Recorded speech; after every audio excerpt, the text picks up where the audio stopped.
En ce moment, le sujet le plus débattu dans l'industrie est le futur de Blackpink avec YG. Les négociations sont toujours en cours et si les filles décident de se séparer du label, ce dernier risque de perdre énormément en valeur boursière. Du coup, de nombreux acteurs de l'industrie se montrent attentifs aux moindres signes de renouvellement depuis plusieurs semaines maintenant. Et récemment, un média exclusif a rapporté que Jennie et Jisoo auraient chacune créé une agence individuelle. Cette agence est destinée à gérer les relations avec YG qui resterait l'agence qui s'occupe des activités de Blackpink en tant que groupe. En réponse à ce rapport qui a créé un débat parmi les actionnaires et les acteurs de l'industrie, les responsables de YG Entertainment ont déclaré « Il n'y a pas encore eu de confirmation concernant le renouvellement du contrat et les activités futures de Blackpink. Du coup, on est toujours dans le flou concernant le renouvellement des filles. » A noter que Rosé est actuellement la seule membre de Blackpink à avoir confirmé le renouvellement de son contrat avec YG, une situation assez compliquée pour le label.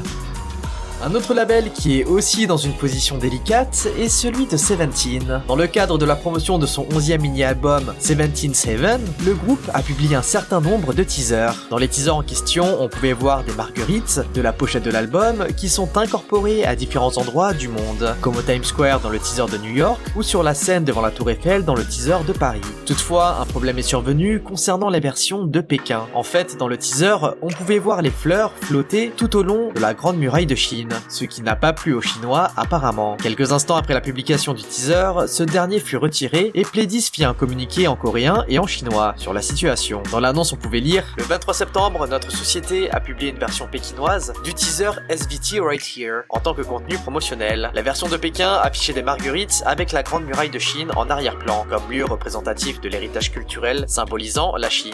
Mais après la diffusion du teaser, les fans ont fait remarquer qu'il y avait un manque de compréhension culturelle et de respect pour la Grande Muraille de Chine. Le teaser de la version de Pékin a donc été rapidement supprimé par nos soins. Nous nous excusons pour les désagréments causés à nos fans et nous ferons plus attention à l'avenir. À l'avenir, nous nous efforcerons de créer un contenu que les fans des différents pays, régions et cultures pourront apprécier ensemble. S'il semble que le label des garçons ait fait le bon choix, de nombreux fans internationaux ne comprennent pas pourquoi cela est problématique. En ligne, beaucoup d'internautes se disent perdus, ne sachant pas pourquoi il est irrespectueux de représenter la Grande Muraille de Chine. D'autres affirment que les Chinois ont simplement envie de créer des polémiques et trouvent la moindre excuse pour attaquer les autres pays et plus particulièrement la K-pop.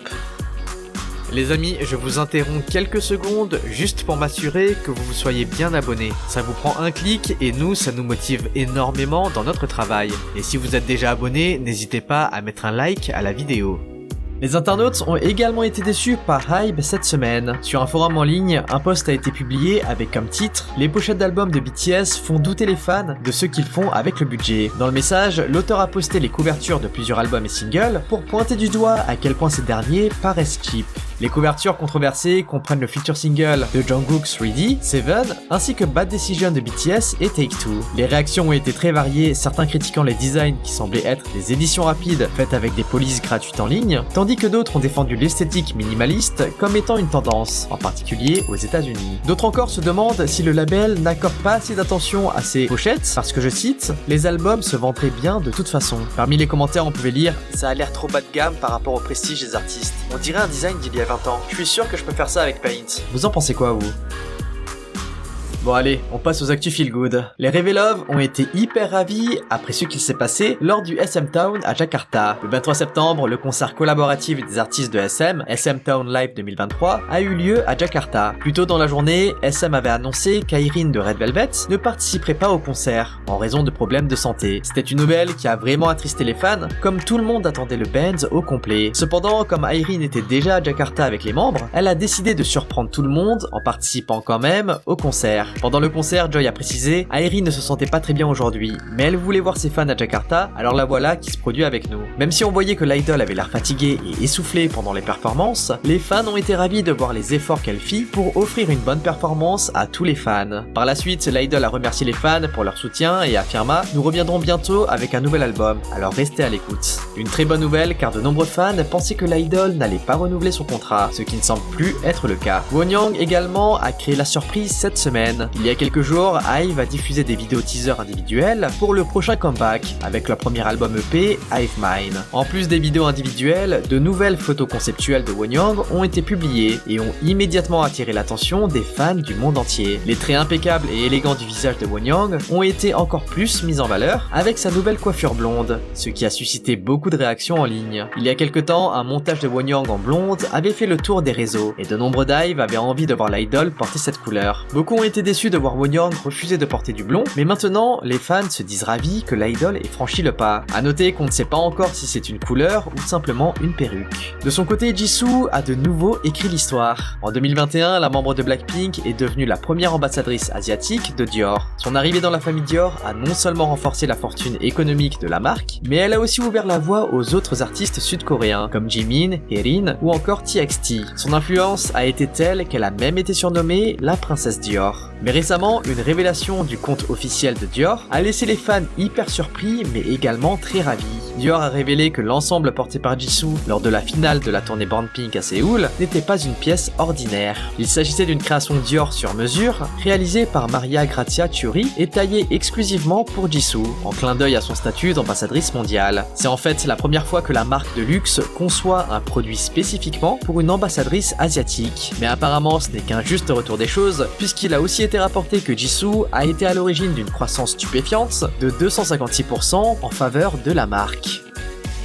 Malheureusement, la situation n'est pas aussi joyeuse du côté de Lisa. Depuis le début de l'année, la maknae de Blackpink a dû faire à plusieurs épisodes de harcèlement en ligne. Mais la dernière campagne d'harcèlement envers Lisa a préoccupé tous les fans et aussi les internautes en général. En fait, récemment, les Antilles ont décidé non seulement de s'en prendre à l'idol, mais également à toute sa famille. Les membres de sa famille sont devenus la cible de nombreux commentaires hyper haineux et insultants. Sur les réseaux sociaux des membres de la famille de Lisa, on pouvait voir de nombreux commentaires avec des emojis dégoûtés et des insultes. On pouvait également lire des commentaires comme « Vous devriez avoir honte de votre fille qui montre son corps sur scène et danse comme une stripteaseuse. Telle mère, telle fille, vous vendez votre corps à des blancs hyper riches pour de l'argent. » Apparemment, cette campagne de haine a été provoquée d'une part par les Antilles qui détestent Lisa, mais également par les Hagués de Jennie qui ne soutiennent qu'une des membres. D'après les Otiwan de Jennie, les Otiwan de Lisa auraient apparemment déjà mené une campagne de harcèlement contre la famille de Jennie. Du coup, ils affirment que ce qu'ils font maintenant n'est que la revanche de ce que les fans de Lisa ont fait subir à la famille de Jennie par le passé. Cette guerre entre les fans s'est du coup intensifiée et maintenant les artistes ne sont plus seulement les victimes des anti, mais également les familles innocentes. Les Bling s'appellent au calme et affirment que cela ne sert à rien d'aller insulter les autres membres et les familles. Les internautes affirment que le fandom est vraiment timbré pour provoquer ce genre de débat et s'en prendre aux familles en pleine négociation des contrats de la part des membres. À côté de ces problèmes de re-signature de contrat avec Blackpink, YG fait face à d'autres soucis avec Baby Monster. En fait, à l'heure actuelle, la capitalisation boursière du label est très instable, car avec les doutes qui planent concernant le renouvellement de contrat de Blackpink, les actionnaires sont très méfiants. Du coup, la seule manière de rassurer les actionnaires et de ne pas perdre de valeur en bourse est de lancer au plus tôt Baby Monster et commencer à encaisser des revenus. Cependant, il semblerait que les débuts du groupe aient été retardés. YG Entertainment avait initialement prévu que le groupe débuterait en septembre. Cependant, selon les dernières informations, YG va retarder les débuts de Baby Monster afin d'en améliorer la qualité. Le groupe a attiré beaucoup d'attention et l'attente autour de ses débuts est hyper grande. Du coup, le label semble déterminé à faire de Baemon le successeur de Blackpink, en mettant la barre très haute. Par successeur, il est entendu successeur financier, donc qui pourrait remplir les caisses du label à la place de Blackpink. Pour l'instant, la date précise des débuts reste incertaine, mais cela se fera probablement en octobre ou en novembre selon les netizens. La première chanson de Baby Monster devrait être un titre hip-hop puissant et l'équipe de production de YG travaillerait d'arrache-pied pour créer le son parfait pour le groupe.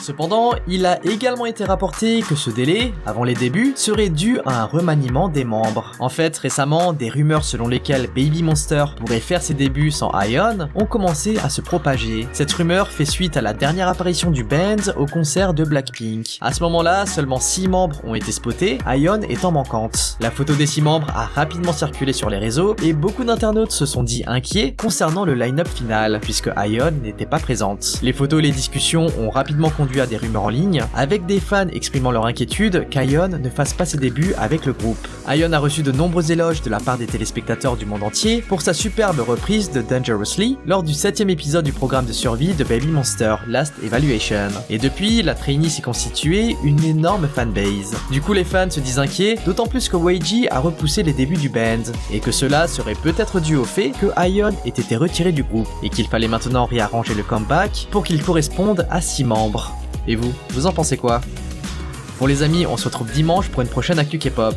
En attendant, lâchez votre like, abonnez-vous et activez la cloche. Allez, on se dit à toutes et bye bye.